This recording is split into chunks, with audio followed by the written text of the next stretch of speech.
শীতকাল আসলেই মনে ভালো মন্দ খাওয়ার ইচ্ছে জাগে, আর তার উপর যদি সেদিন হয় 1 জানুয়ারি, তাই ভাবলাম চিকেন কোরমা বানাবো। ধুয়ে রাখা চিকেনের ওপর প্রথমে আদা রসুন বাটুন, হলুদ, লঙ্কা গুঁড়ো, জিরে গুঁড়ো, ধনে গুঁড়ো, দই, সামান্য একটু তেল, কেওড়া বাটা, এভারেস্টের শাহী গরম মশলা দিয়ে বেশ কিছুক্ষণ ম্যারিনেট করে রেখে কড়াইয়ে তেল গরম করে পেঁয়াজের বেরেস্তা বানিয়ে নেবো, সাথে কাজু আর আমন্ড কয়েকটা ভেজে নেব। ওই তেলেই গোটা গরম মশলা ফোড়ন দিয়ে ম্যারিনেট করা চিকেনটা দিয়ে দেবো।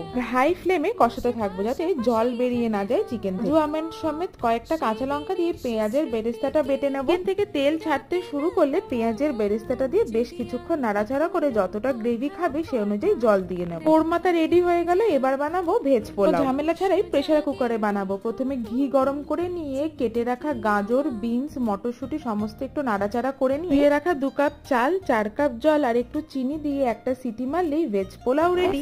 রান্না রেডি। শীতের রাতে গরম ভেজ পোলাও আর চিকেন কোরমার মজা নাও।